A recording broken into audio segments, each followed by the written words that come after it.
we're back. Hey there. Hello, hello. Happy Saturday to you. We're recording on Saturday now.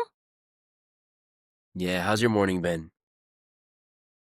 Fantastic. The weather's really pretty here right now. So it's like in the mid 70s or something. It's like really beautiful and sunny. It's like warm and I don't know. I keep saying I think I'm going to start cold plunging though in the Intracoastal Waterway because it's right here. We're on the water. Yeah. And I love cold plunging so much. It Mm. is like so good for my nervous system. There's something about it. I don't know that I've ever discovered anything that regulates my nervous system as well as that like hot cold. So I used to at home I have an infrared sauna. And so I use the infrared sauna and then I would go fill up my bathtub and put ice in my bathtub and then I would cold plunge into my bathtub. It was amazing. Here I don't have a sauna, but it gets pretty warm, especially if I've been out jogging a little. So then, sorry, Henson's got a lot to say today, guys. Uh, so then when I'm out jogging, then I can come back and I can get in the water, which even though it's warm outside, the temperature of the water is still pretty cold. So I'm looking forward to that. How about you? Yeah, How's your week? it's been excellent. I'm getting over, I'm getting a little bit over a cold kind of thing. But it's been excellent. So, when I get sick, I don't have to go to work, so that's kind of good. And then like, so you know, so Advantages although of I getting exactly, and it's like it's funny, I don't know, like breath work has been like my favorite thing, but Um, no, it's interesting you bring up cold plunging. I just started getting into it. Actually, on Sunday, I'm gonna audition at this like sauna cold plunge spot to teach like an integrative class in this with the sauna and the cold plunge, and and breath work and all that kind of stuff. So yeah, that's been on my mind and like just how like I just took a bath this morning and I remember I woke up, I was coughing. It like moved from my nose to my chest. So it was like I was like coughing this morning and then I just got in like the hot tub. Basically, I just put on like hot water and Epsom salt and just sat in there and just like how it just kind of like calmed everything. So yeah, true. water is healing for sure. Like daily interaction with water is like cannot be taken for granted. No, water's amazing. I mean, drinking water, being in water, all the different kinds of water, cold water, hot water. Like water is just really healing for humans, I think. It's just like something that we naturally just, you know, I mean, our bodies are made up of like 80% water. So I think like naturally we just really gravitate towards water and it is so good for us. Hmm. But well, there was a couple things that were on my mind too that I don't know that I thought we could talk about. Today we have to have like a little bit of a shorter episode. And I know we had mentioned it before, but maybe, if you had some time and space, we could, like, talk a little bit more about Swami Satchidananda, like, the person, his history, uh, sort of yeah, like, what he means to you and what that might mean for the future. What, like I hate when people, like, try to represent the dead, but just be like, what what guidance do you think he would give if he was around today, et cetera, that, maybe we could dig into? I don't think you have to represent the dead, but I do think that when people are raised by people, they carry a legacy and a Yeah. wisdom directly from their ancestors. And so, just like our grandparents give us so much wisdom and we carry that forward with us, I do feel like Swami Satchidananda did the same thing for me and my generation. And so he brought us so much wisdom. He left us with so much. Like he was really one of the things I love about him was he was very tech savvy and he was always way ahead of his time as far as technology. And he really like drew people to him who were very tech savvy. So we have like thousands and thousands of hours of video, audio recordings.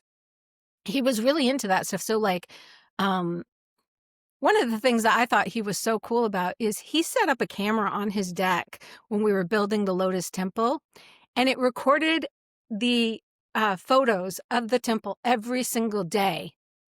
And so Mm. we have this incredible recording of how the temple got built because he was just like that's the way his mind worked, was he just really loved that stuff. And I just found out he had, like, this system in his house that was, like, basically, you know how we all have Alexa and Google Home and stuff like that? He actually had someone come in and build a system in his house like that back in, like, the late '90s. And he had a smart home back in the late '90s, which is so Mm. cool because 'cause we're talking about somebody who was born, like, I'm gonna get this messed up because I always confuse his birth date with my grandfather's, um, but I think it was somewhere around 1918, 19 something like that. Because my grandfather, I think, was born, yeah, I get their birth dates confused. It it says 1914. It Thank says you. December 22nd, 1914. Yes, I knew December 22nd, but my grandfather was born in 1918, so I always get those dates confused. So you're thinking about somebody who was born, right, in India in 1914 and grew up in India in 1914, and yet somehow he was always just, like, really into technology and industry. So he was born into this really religious family. There were many great gurus and teachers that came from his lineage, and his parents were constantly hosting, um, religious people and spiritual leaders and, teachers and everything in their home all the time. So growing up, that was just really a part of who he was. And we have lots of fun stories. Like, he has a great biography, and there's lots of fun stories from when he was growing up. Um, when we were kids, we actually did this thing where we acted them out, and we have video of us acting out the stories of his life. It's really cute. And Oh, that's when I was going to school with Rivers Cuomo and Liev Schreiber. So they're in some of the videos. It's really fun. We have these, like, really early mm. acting of Liev Schreiber in these videos. Anyway, so he grew up in this family and he was very religious. And even early on, he really had, like, a spiritual bent to him. But he was just like anybody of his time. He was supposed to grow up and get married and have a job and have a family and all of that. And so he grew up, he got married very young, he went to school.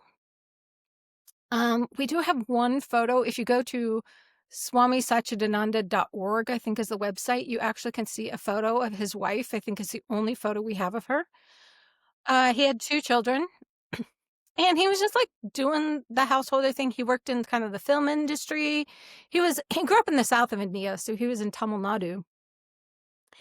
And he was also really into, engineering and technology, um and so his brain was always really primed for that kind of, forward-thinking, creative, modern, just way of being, Mm.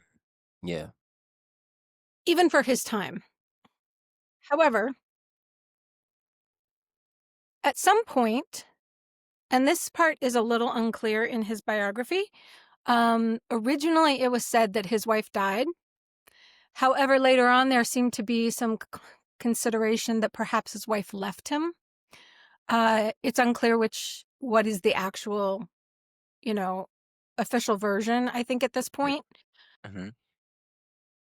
But basically, I think the belief now is that maybe his wife left him, which Mm. was very traumatic. And of course, his family all said she died because wives don't leave husbands back then. Mm. And we don't really know a lot about her, right? There wasn't a lot of information that was passed down about his wife. We just have a few stories about that time period of his life. But he did have 2 children. So apparently, when this happened, he just had kind of like a breakdown and just kind of lost it and was like, what Mm. is the meaning of anything? What am I doing with my life? Kind of freaked out and just left his kids with his mom. Mm. And ironically went and worked in an orphanage, taking care of children while his kids were being raised by his mom. I think his kids had feels about that later on in life, but they got over it, I guess, eventually. Uh, so This became like the start of his journey of like really trying to figure out like what the meaning of life was, what he was doing with his life. And so he went on this journey and he started like going from ashram to ashram, teacher to teacher, really searching and trying to figure out like his purpose was. He studied with Aurobindo a little. I think he traveled to also Ramana Maharshi's ashram, I think. So eventually he ends up with Chidbhavananda up in North India, and that's where he takes pre-sannyas. So he takes the pre-sannyas, What does that and so pre-sannyas means this is before you become a swami or a monk. And being a swami is sort of like being a priest. Probably more people are familiar with priests. You take similar vows of chastity, I guess, poverty, um, obedience, things like that. Although I don't think they were framing it like that in India at the time. That was not really their language. But it mean? was similar things, right? You're giving up your life to serve God and to really pursue this path. It's interesting. Swamis wear orange robes generally because the color orange is supposed to represent fire and it's supposed to represent the burning up of your ego. And swamis, that's the whole purpose of their life on earth, is to really, Mm. have a very active path of burning up that ego. So he takes pre-sannyas with Chidbhavananda, but doesn't actually stay with him, but he's studying under him. Then he meets Master Shivananda of Rishikesh. And when he meets Master Shivananda, he's like, okay, this is my teacher. This is who I'm supposed to be with. So he ends up taking sannyas with Master Shivananda.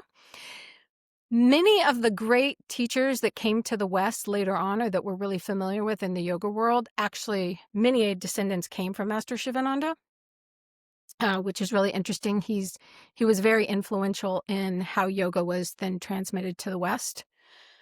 Mm. So Swami I have a, Satchidananda, what? I have a quick question. Mhm. So, what gives a person the title master? Or I is it think he was like, just a master of his teachings or a master of yoga. It's interesting that they chose master. I think also Swami Shivananda is correct. yeah, But for whatever reason, his particular students started referring to him as master because he was a master of the yogic path. gotcha. And he did a lot of writing. So if you want to read Shivananda's stuff, Shivananda was this like really big, tall, robust guy. We have some old videos of him. You can YouTube Swami Shivananda. And he had this big booming voice and he spoke like almost in like short phrases. Like he would have like when he would speak, it wasn't like this lecture of stories or things like that. So much of it was just like pronouncements of like, be good, do good, be kind, be compassionate, stop not Mm. until the goal is reached. Like all of this really, really just very powerful, but his way of speaking was like in these short little phrases. So I think so Swami Satchidananda was with Master Shivananda, but he was only there, I think, for a few short years, actually, in the presence of Master Shivananda at the ashram. And during that time, one of the unique things that happened was Master Shivananda, everybody would shave their head, Mm. all of his sannyasins. But for some reason, he told Swami Satchidananda not to shave his head. He said his hair was so beautiful. And he had It this really beautiful is. long black hair and he had this beard. And he said, don't shave your head. So already when he was there, I think Master Shivananda realized that he was not going to follow in the path of Divine Life Society, that he was Mm. going to go out and do something else. There was a greater purpose for what he was doing. So so Master Shivananda started sending him out into the world to start teaching. And originally he was just out there representing divine life. He was representing his guru, Master Shivananda, and he would just travel around the world. And so he ended up in Sri Lanka and had, I think, started a center in Sri Lanka. That's where some of his first disciples showed up. There's a lovely, lovely woman. She's since passed, but her name was Sohini, and she's recognized in our organization as really being like his first actual disciple. and follow Swami Satchidananda, and I think maybe she worked as like a secretary and stuff for him early on. Then he ends up going to Hong Kong. He ends up in Europe. When he goes to Hong Kong, he meets the Hari Leelas, who also became very instrumental in helping to finance a lot of the work that he did around the world, and certainly building of Lotus Temple in Virginia. Mm. And so he started gathering followers or students of his own, really, who were attracted to him because, again, his teaching style was very different than Master Shivananda. Master Shivananda was like this really powerful guy that was just speaking like in these, like, again, and he was very, there wasn't a lot of wiggle room with Shivananda. He was like, you know, stay on this path and be dedicated and whereas Swami Satchidananda was speaking more towards like exposing yoga to a Western audience and recognizing like Western audiences weren't going to be able to hear arise, awake, stop not until the goal was reached. They needed to maybe hear some parables. They needed to have more instruction. They wanted longer lectures. So he started going around teaching in this style, and it became more and more popular. Then apparently I think he was in France, if I remember correctly. Again, I did not prep for this. I'm just trying to remember everything from my brain. So, but his whole bio is on his website. So if you want to go and, fact check me, you can go on the bio. Yeah. So he goes over there and he is making this film called, I want to say it was like called Chappaqua or something like that. So this guy, Conrad Rooks, is making this film about him. And Conrad Rooks was friends with Peter Max. And somehow they decided that Swami Satchidananda had to come to New York Mm. because they really felt like Americans and people in the US needed to hear what he was saying. Mm. So he comes to New York. It's supposed to just be for a short visit. He comes to New York. Peter Max gathers all these people. Peter Max is a very famous artist from the 60s. He was part of that pop art culture similar to Andy Warhol. And around that same time, I'm sure many of you have seen his art. He did a lot of work for like MTV and like just a lot of pop culture stuff throughout his career. So Peter Max invites all these people to his house, and Swami Satchidananda comes to speak. And when they hear him speak, they're like, he can't go back to India. He can't go back to Europe. We need him here. So they basically pass around a hat and gather up enough money.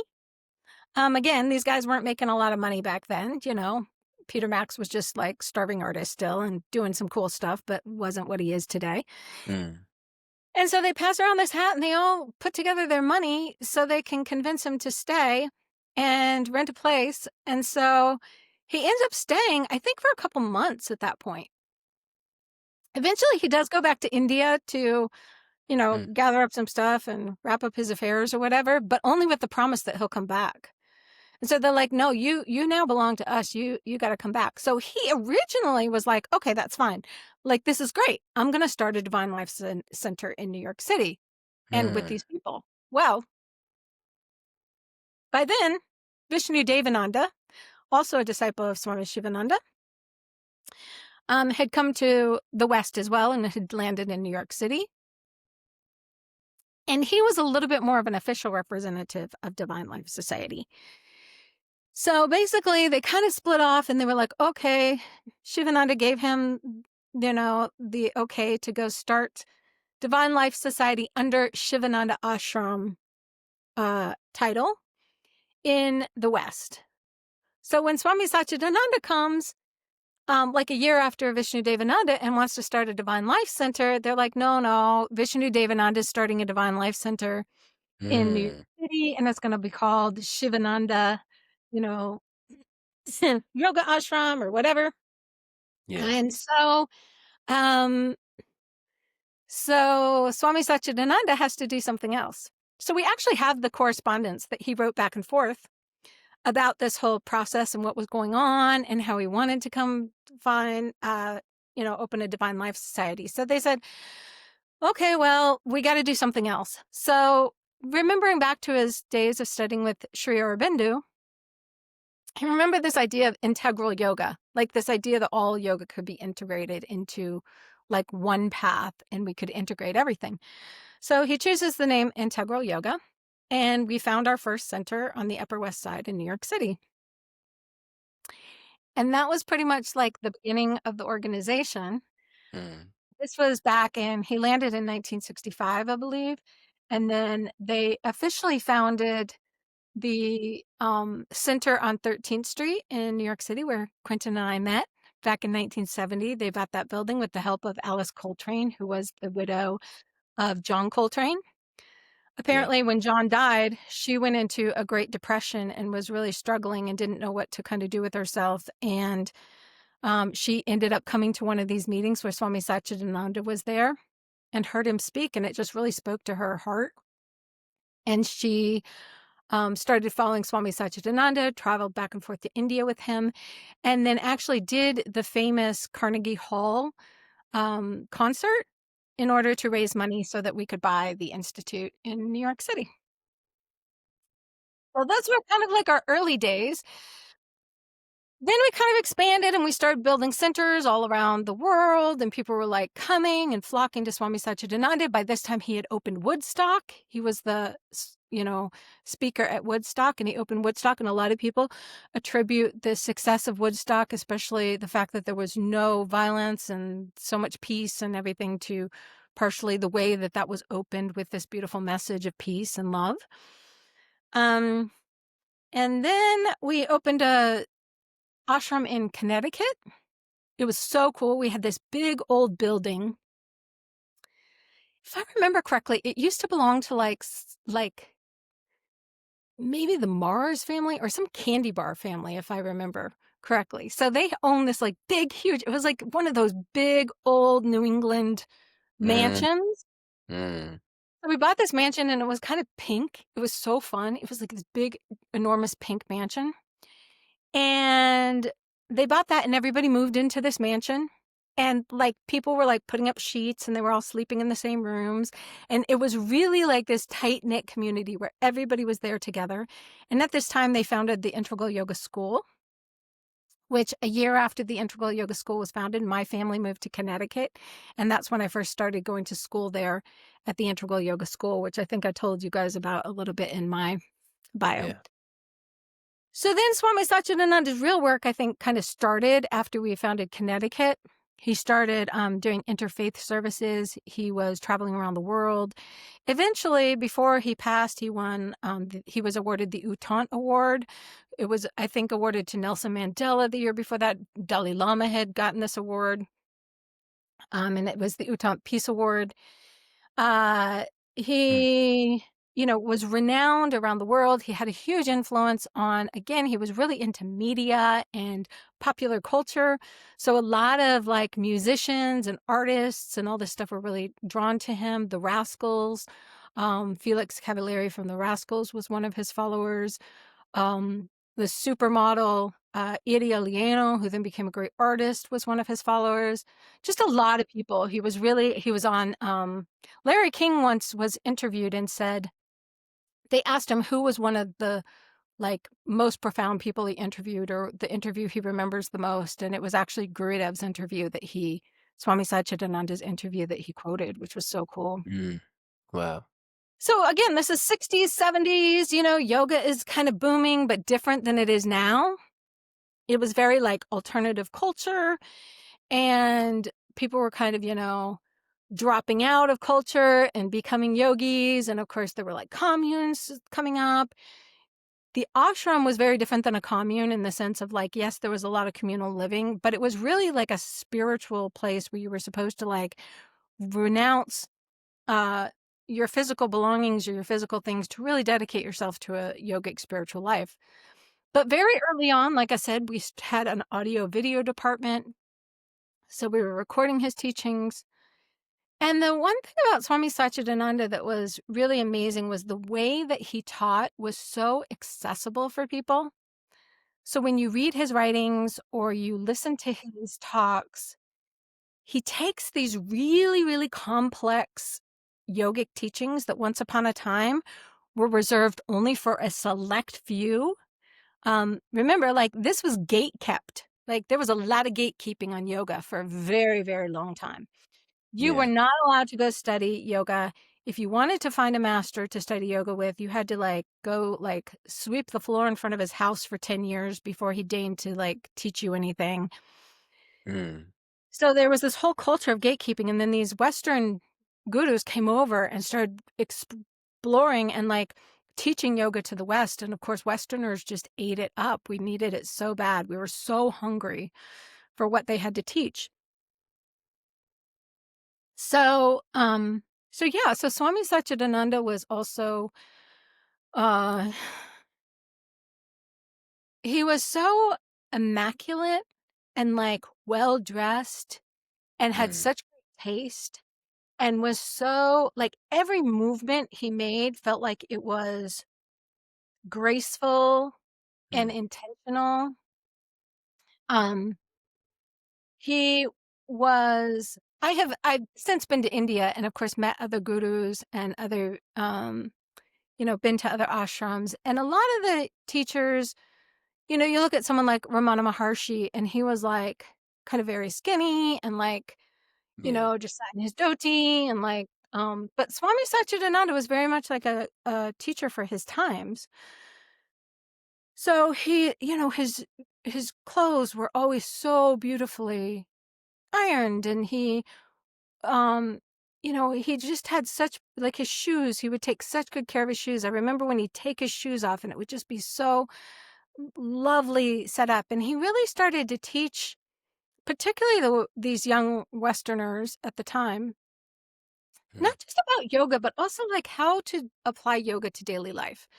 Like, how do you use these teachings in your life in a way that is so practical and so applicable to everything you do? So he taught them everything from, like, how to, like, mindfully wash dishes, how to be mindful about sweeping the floors, how to integrate yoga when you're working in your job, how to bring yoga into the way that you answer the phone. So, like, one of the things he would say is, like, we don't answer the phone, "Hey, how can I help you?" or "Hi, what's up?" Like, none of that stuff. Um, he wanted us to answer the phone, "Hello, Satchidananda Ashram, how may we serve you?" It was always like, "How may we serve you?" And he was constantly teaching them uh, this idea of service. I, of course, was fortunate because I went into the yoga school.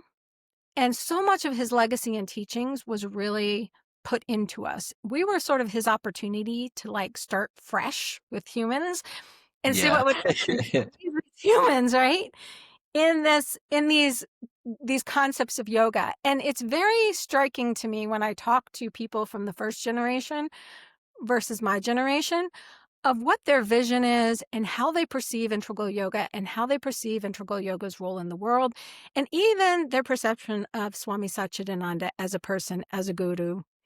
There is a very big divide, and that divide has become incredibly evident, I would say, especially in the last 5 to 10 years. Certainly since he passed, like, Yeah. we just, like, went crazy different directions of what we saw the vision of this organization being and what we saw the vision of his legacy being. And if you talk to people of my generation, you pretty much hear the same thing from all of us, inclusivity and, like, love. And we're all supposed to be vibrant and these wonderful examples of yoga. And we were meant to be, going out into the world and inspiring people to, have this path, but also have it be really practical in how you utilize it. Um, and I Mm. haven't necessarily seen as much of that vision enacted.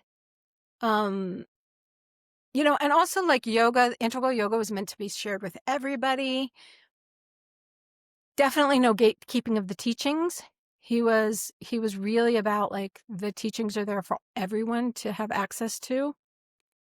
Um, his Yoga Sutras is actually one of the most used Yoga Sutras in teaching um teacher trainings across, like, Yeah. the whole world. Like, that's one of the ones that people use default to, because the way he explains the Yoga Sutras is so practical and so easy to understand when you're taking these little lines of these sutras and then he expounds on them. So you really get this feeling like, oh, okay, I get, like, what this ancient Indian text is meaning. Mm. So his impact in the world was really pretty amazing, and honestly, like, when you were in his presence, like, you felt you were in the presence of, like, a seriously amazing, wise, enlightened, incredible human being. Like, he was just like, he would walk into the room, and the energy in the room would literally change. I don't know if you've ever been in the presence of somebody who is Yeah. famous. Yeah. You know, like when a famous person walks into the room and the room starts to get a little like, and everybody, it's almost like everybody's aware they walked into the room and they have this charisma. Yeah. He was that on like steroids, like 100 times that. He would walk Mm. into a room and his energy would just like go through the whole room. And you could be way in the back of the room. As a matter of fact, I used to actually hang out in the back of the room more because I found his energy was a little intense for me. And so I would, like, prefer to be in the back of the room, and he was so funny because he would always call me forward to the front of the room. Like, Yeah. sometimes I was not saying he'd be like he used to call me Bunny. When I was really little, I had these cute little I met him when I was, like, 1, so I had these cute little ponytails, and Mm. he thought they looked like bunny ears, so he started calling me Bunny. So he'd be in satsang, and he'd just be like, the whole, there'd be 150 people in the room, and he'd be like, "Where's Bunny?" Like, the whole thing, Red Sea would split, and I'd be in the back of the room. But he always knew where to find me because I was always in the back of the room. Because being in his energy felt like it felt like almost like not even that somebody was seeing through you, but like almost like all the cells in your body were just like being scanned or like they were see-through, right? And you were Mhm. just like everything was just like you just became like almost nothing. It's so weird to explain because I mean, obviously, probably some people are like, she sounds like she's crazy right now. Like, what the hell? Yeah. She sounds like a Looney Tune. But I tell you what, if you want this experience, a lot of people can get this when they go see Amma. So Amma, the hugging saint, when she goes on tour, if you want to feel that experience of what it's like to be in the presence of one of these enlightened beings, if you go sit in the room with Amma, you don't even have to get hugged by her, although the hug is life changing for so many people. Mm. But just sitting in the room, you really feel like this energy building up. And like, you'll be in the room and like it'll be like 6 hours later and you'll be like, oh my God, I've been sitting here for 6 hours. Like, what just happened to me? So there is Mm. this energy that these teachers carry with them that I use teacher Mm. carefully. You're a Yeah. teacher. Sometimes I'm a teacher. There are wonderful teachers in the world. These are not teachers. These are Yeah. gurus because they hold a wisdom and they tap into this universal intelligence and energy. Um, and they have this energy flowing through them that is so divine. It's what all of us are striving for, right? Like, this is why we teach. This is why we do the work that we're doing because it looks like, from my viewpoint, to be in that space where Swami Satchidananda or Amma has got to be pretty amazing. Like, I don't know what she does where she can just sit up there and hug people for 20 hours because I'm telling Yeah. you, I couldn't do that for one day, let alone do it for like weeks on end. Yeah. So obviously they're tapping into something really greater than the rest of us are tapping into. And it's through the practices and through their teachings that we learn how to tap into that stuff. Mm. And so, I'm just talking for myself here because there's some people in the organization that may not agree with me. I Mm. believe they're human beings that achieved amazing things. And to me, that is really far more inspirational than thinking they're like gods who are unique and came already enlightened and we can't be anything like them. I kind of feel the same way about Jesus, honestly. I know this might be controversial for some people, and I'm sorry, I don't mean to offend anyone. But I find Jesus far more inspiring to think that he was a human and he did the things that he did than to think of he was some sort of unique being that I could never even achieve or be like. Mhm. Because it's in their humanity that I think becomes like the really juicy, yummy stuff. And we're like, oh my gosh, I could be that too. That is so cool. Mm. Anyway, I just talked for Yeah. like 45 minutes, I think, guys, or I don't No, know no, how. no, no, I love, no, thank you so much for sharing that. I think, um, sort of in my own journey, I wanna touch on a couple of things, like, in before we have to head out. So, like, what I really respect about Swami Shivananda, right? Swami Satchidananda's guru. I got told a story when I was at Yogaville. Swami, she wears a wedding ring. I know that. But she taught the meditation. She like co-taught the meditation retreat with Swami Karinananda. I think it's maybe Priyananda. I don't know. Could have been Priyananda. But she led like the walking part. She led a hatha class. She was like more active and stuff, but still, I don't know how old she is. But just for the audience to know, like, I don't know, maybe like in her 70s, maybe. And I was gonna say all like over 70. yeah, they're all like over 70. They all seem And really timeless. Like you have no idea how old they are, but I think they're all over 70. So yeah, exactly. And but she told me a story about of when Swami Satchidananda went to visit Swami Shivananda for one of the first times, and she was kind of just talking about how he was, and Swami Shivananda, he would wear like I forget the name of it, but like the Jewish hat, and then the next day he would be dressed like a Muslim, and then the following day he might be dressed like a Christian like priest, and he would say, "I'm all of them."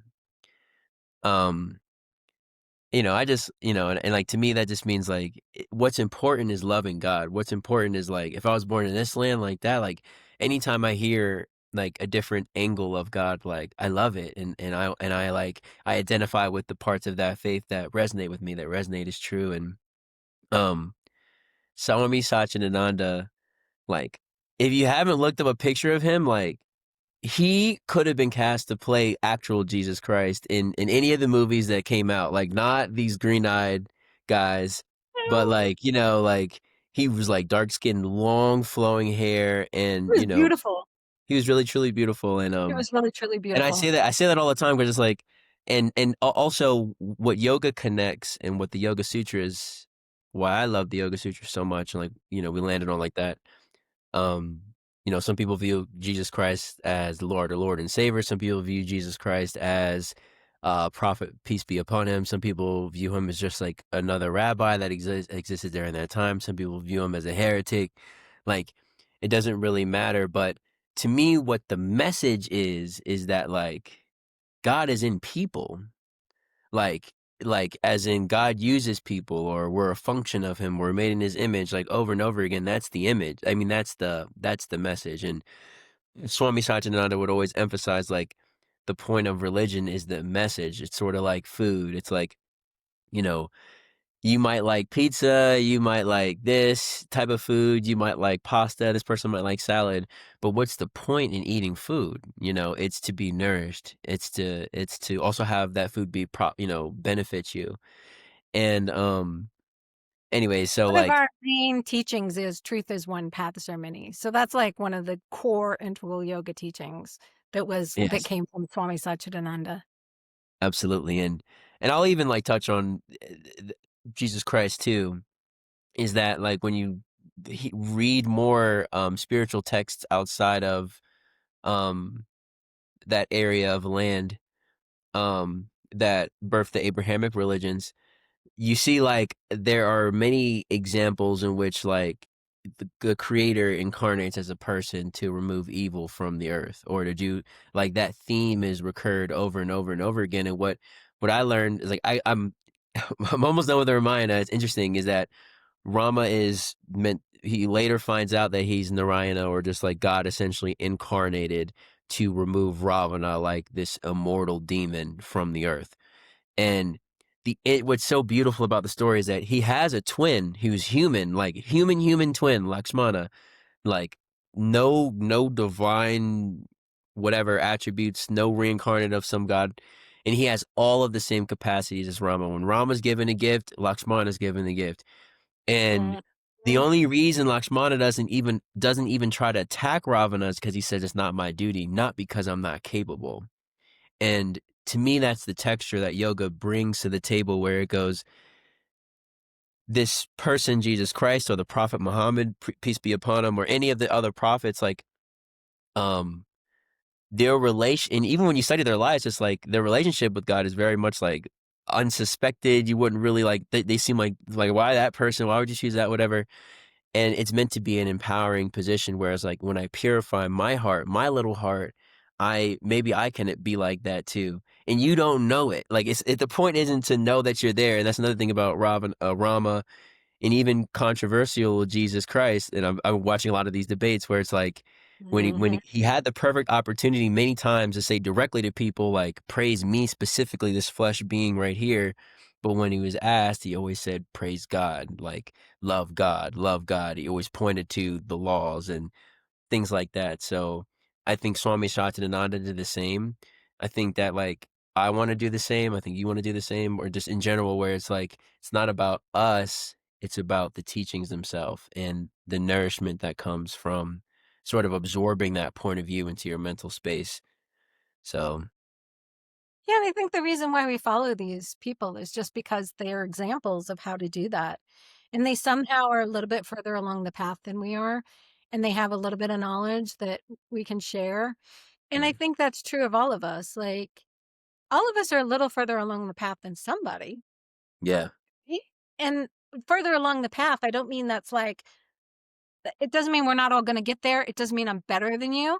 It just mm, means I've been doing this a little bit longer, so maybe I have a little bit more wisdom that I can share with you, and I think that's what yoga mm, teachers can do, right? Yoga teachers went in and they studied yoga, and now they're a little further along the path, and they're gonna give you this guidance. But again, yoga is such a practical path. It mm, is not meant to be something that is just done on Sundays or Fridays yeah. or Yeah. 1 day a week, 1 hour a day. It is meant to be something that's integrated into your entire life. It's much more of a lifestyle. Mm, Also, we call it a science because, again, you do the same thing over and over again. It can be repeated and proved that it mm, works. And so, looking at yoga as like ways to integrate it, and I would encourage you, like, even if you're going to a yoga class, find ways that you can take some version of those poses and not just do them on the day that you go to the yoga class, but see what happens if you start to integrate them into your daily life all the time, because that is where the power of yoga is. And that's what I feel like Swami Satchidananda taught so well, that he was very adamant that yoga is not something you do. Just that's why we have in integral yoga, we have all the different branches like japa yoga, yana yoga, karma yoga, because he said yoga is not just something you do on a mat or in a class or 1 day a week.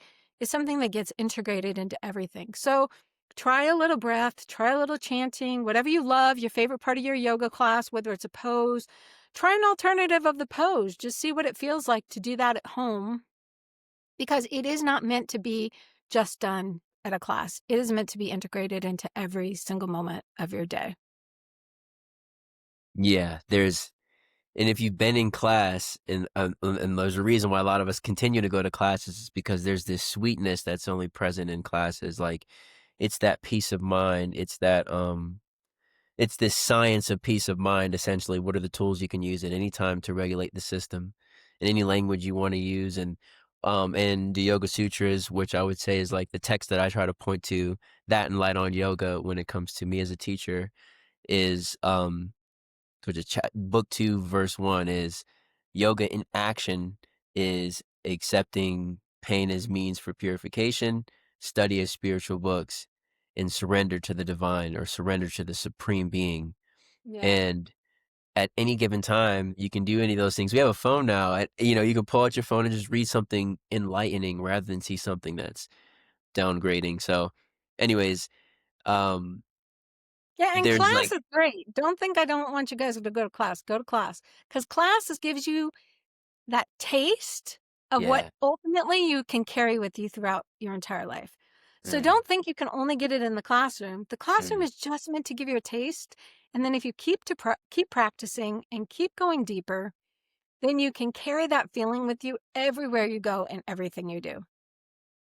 absolutely. Yeah. It's true. True. Um, Anything else? No, I think this was a short episode for us today. We only had a little bit of time, but I think it was a great way to just like integrate in something we kind of wanted to talk about, but didn't need to be a whole full episode, Yeah, just to touch on and give you kind of background. Cause I think really originally we said we were going to come back and do this episode. And so yeah. I'm glad you circled back around because I'd totally forgotten about it. Yeah, and it's our 20th episode, nice little milestone. Thank you so much for rocking with us. Our Yeah. subscribers, we're slowly building them up, our hours, and, just thank you so much for being with us on this journey, everybody. Yeah, thank you. Have a beautiful, beautiful week till we see you next. Om Peace Om.